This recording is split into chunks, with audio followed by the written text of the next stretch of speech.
Alors moi, il y a un truc, c'est que je monte toujours ma canne au bord de l'eau. C'est pas en étant à côté de la voiture pour monter la canne que tu vois ce qui se passe. Alors qu'au bord de l'eau, le temps qu'on la monte, peut-être qu'on va observer des choses.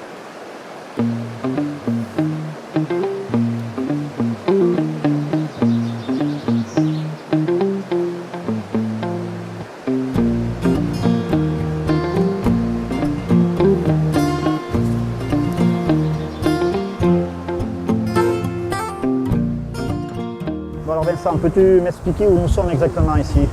Alors là, on est sur la Dordogne, qui est une rivière vraiment réputée en Corrèze. Et on est dans un endroit, un coin de pêche comme on dit, qui est aussi très réputé, qui s'appelle le Malpas. Alors je ne sais pas si on a écouté parler déjà.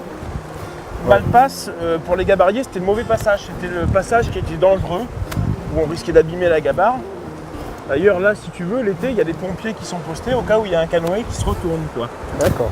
Mais c'est quand même un coin également donc, pour la pêche qui est vraiment resté super réputé, où on a beaucoup de poissons, comme la truite et l'ombre, qui sont les poissons qu'on va vraiment essayer de prendre aujourd'hui, quoi.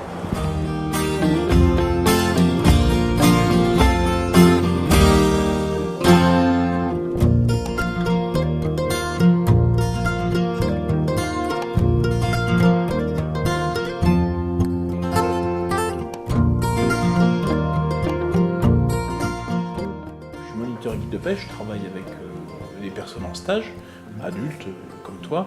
Je travaille aussi beaucoup avec les jeunes, centre de loisirs, colonies. J'interviens dans les écoles pour sensibiliser les jeunes au milieu aquatique.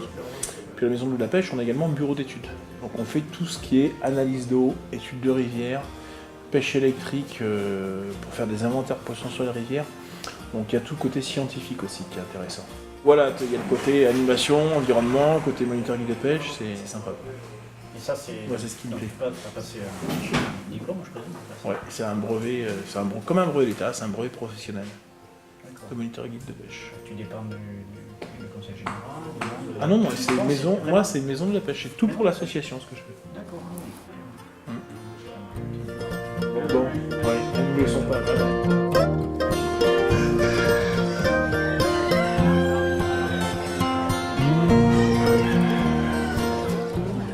Je te dis que d'en haut, il y avait des invertébrés. Et ben, une mouche, ça imite un invertébré. C'est un hameçon sur lequel on enroule des poils, des plumes de différents animaux. Ça peut être des plumes de perdrix, de canard, de coqs de pêche. Les coqs de pêche en Limousin d'ailleurs, ils sont réputés pour ça. Des plumes de faisan, plein de choses différentes qu'on enroule d'une façon un petit peu spécifique autour de l'hameçon pour le faire ressembler à un invertébré. Alors, on peut imiter des crustacés, mais souvent c'est des imitations d'insectes qu'on va faire.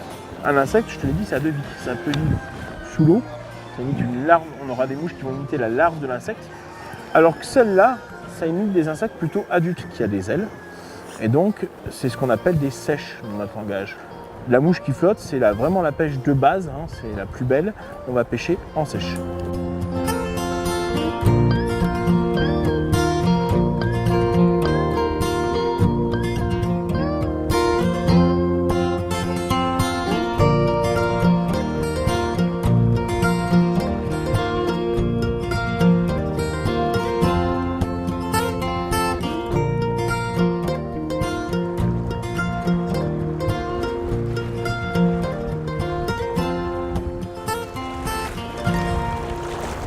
C'est le seul moment où c'est intéressant de faire 110 kg.